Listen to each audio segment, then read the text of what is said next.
Hello and welcome to an episode of the Farr Show, where I am Farr, and tonight we're talking about my video game Backlog. This is getting filmed January 27th. I feel like I should point that out here before we get started. I'm filming this way in advance, but we all have New Year's resolutions. Mine this year was actually to start getting rid of my backlog.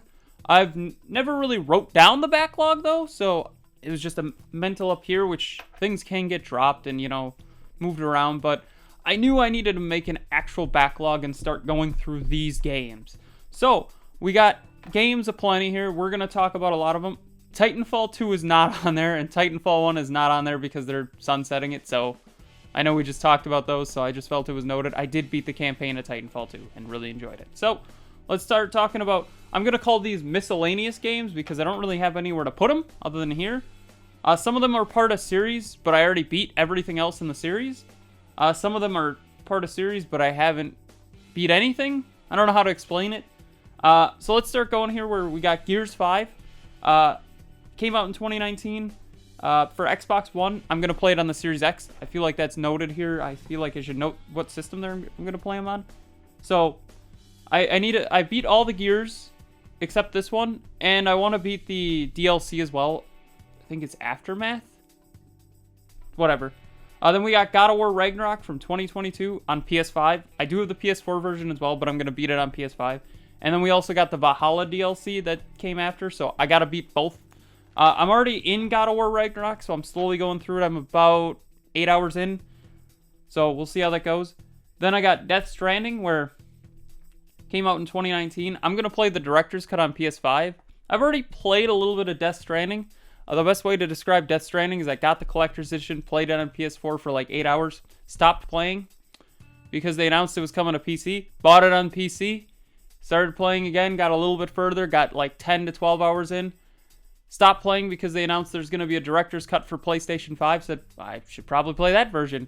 Played it on the director's cut for a little bit, and then they announced that it's coming to PC, and I'm like, I don't know what to believe anymore, so I'm going to probably beat it on PS5, though, if I'm being honest. I prefer playing a game on consoles before PC, if I'm being completely honest. So, then we got Everybody's Gone to the Rapture from 2015.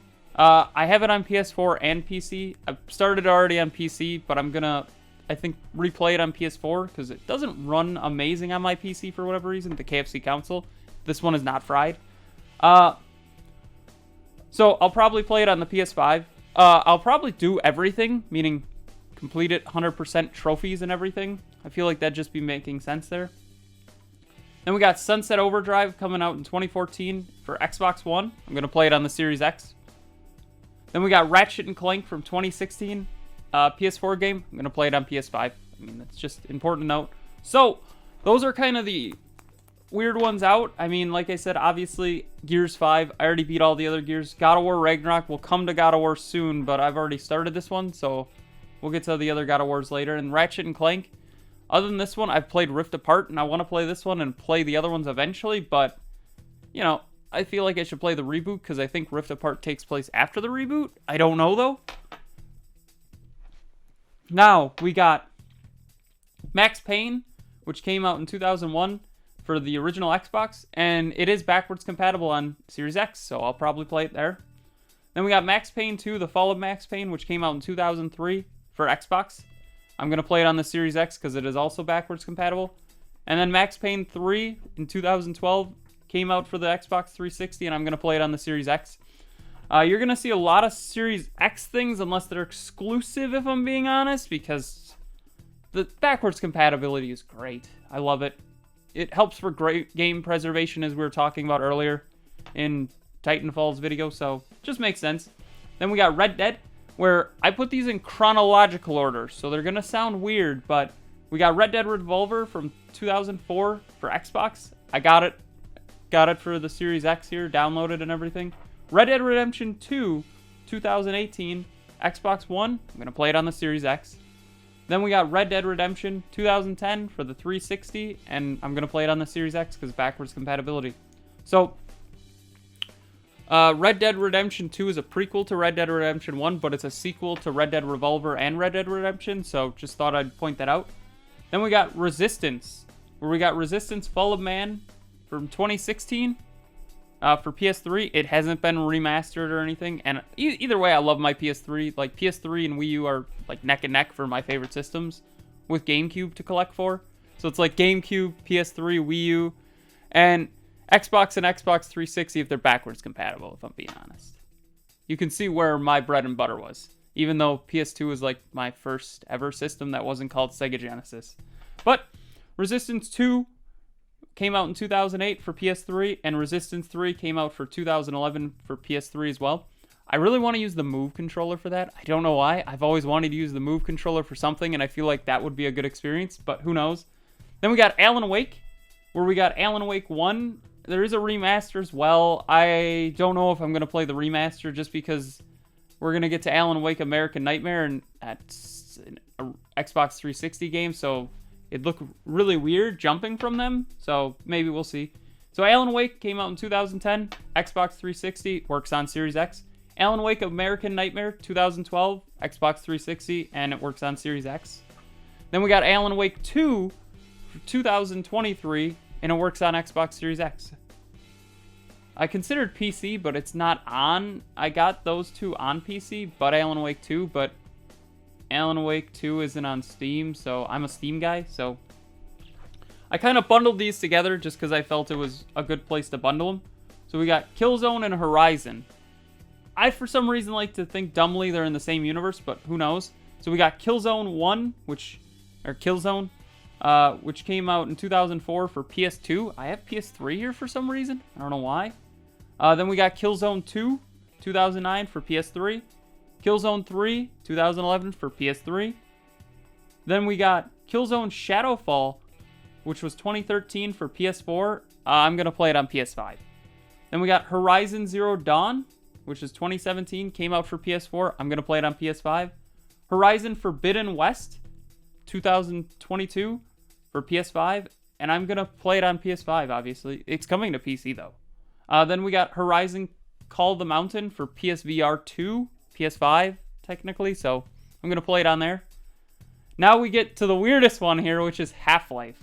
I've never played the Half-Life games, and I feel like I need to play the Half-Life games. So, Half-Life, I'm playing it on the Steam Deck with the Steam controller. That's going to piss a lot of people off. But the Steam controller's not the worst controller I've ever used, but it's definitely not the best. There's pros and cons to it, so. Then we got Half-Life Alyx, which I'm going to play on the KFC console. I was told, though, you play Alyx last, even though it's technically a prequel to Half-Life 2, just because there's something that happens at the end. I don't know, though. So, we'll see when I get there. Then we got Half-Life 2, 2004. I'm going to play it on the Steam Deck. Half-Life 2 Episode 1, 2006. Playing it on the Steam Deck. Half-Life 2 Episode 2, 2007. I'm going to play it on the Steam Deck as well. Though I was tempted for a little bit to play Half-Life on the Sega Genesis or Dreamcast. I got a version of it. Didn't like playing it because it was so dark at points, so I stopped. Then also Half-Life came for PS2, considered that as well, and then Half-Life 2 on the original Xbox, or in the orange box on Xbox 360 or PS3. Probably would have played it on 360 though, because it's backwards compatible. But I said I want to use my Steam Deck for something, so I felt like Half-Life was the best option. Now we get to God of War, and I know what you're thinking, Damien, you talked about God of War Ragnarok. Yes, we did talk about God of War Ragnarok earlier. I played God of War 2018 and God of War Ragnarok, and those I consider kind of a different series, so I felt like I should play those finished, seeing as I already beat God of War, and I already started Ragnarok, I should beat Ragnarok, and then jump back, is how I see it, personally, which is dumb, but who cares? So we got God of War Ascension that came out in 2013 for PS3. God of War Chains of Olympus in 2018, which is PSP, but I probably will try to get it for PS3 if I can get the Origins collection. God of War 2005, which came for PS2, but I'm going to see if I can get the Origins collection as well, or the Saga collection thing for PS3. God of War Ghosts of Sparta for 2010, PSP, but I'm going to try play it on PS3 unless I can get a complete copy on PSP. I wouldn't be upset if I could do it there too. God of War 2 for PS2, but Origins collection if possible for PS3. Then God of War 3. I already own a copy for the PS3. Missing a manual, though, so upsets me there. I can't put it with my PS3 games until it's complete. But I want to get the remaster if possible. Play it on for PS4 and then play it on PS5. But we'll see what happens there. Then we get to the final series. And this one I've talked about a couple of times. I've talked about it a lot, honestly. Somehow I've never played them, but I need to start playing them. I started 3 a little bit and then fell off the tracks, for lack of a better term. So, these are in chronological order. So, we got Metal Gear Solid 3 Snake Eater, originally for PS2 and Xbox. I'm going to play it on PS3. Metal Gear Solid Portable Ops, which is only on PSP. Then we got Metal Gear Solid Peace Walker, which is on PSP. Gonna see if I can maybe play it on the PS3 version as well, but I already own it for PSP, so, you know. Then Metal Gear Solid 5, Ground Zeroes, and the Phantom Pain. I don't have the, like, bundaloo or the stuff for PS4 yet, so I'm considering maybe jumping to KFC console, but it feels weird jumping from console to console like that. Trying to keep them all on the same platform if possible, which I know PS4 isn't technically the same platform to PS3, but you know what I mean. Then we got Metal Gear for PS3. I mean, MSX is what it originally came out on. And Metal Gear 2 Solid Snake, which was originally for MSX, but I'm going to play it on the PS3 with the Legacy Collection. Then we got Metal Gear Solid, same situation, PS1, but I'm going to play it on PS3. Metal Gear Solid 2 Sons of Liberty, came out originally for PS2. Gonna play it on PS3. Metal Gear Solid 4 Guns of the Patriots. Came out only for PS3 so far. Maybe that'll change with the Metal Gear Solid Legacy Collection 2. Who knows? And then Metal Gear Rising Revengeance. I'm on the fence about this one because it's PS3, but it also is backwards compatible on the Series X. But needless to say, I prefer probably to play it on the PS3, even though I own it on the Xbox, honestly. So that's my backlog. I got a lot of games here. I'm going to probably put in the comments when the video comes out, at least, put a comment on what I've beaten so far in this backlog. So stay tuned for that. Or really don't stay tuned because it's going to be at the bottom of the video. So tell me in the comments below, what's your video game backlog looking like? Don't forget to like, share, comment, subscribe, hit that bell icon, and have a far off night.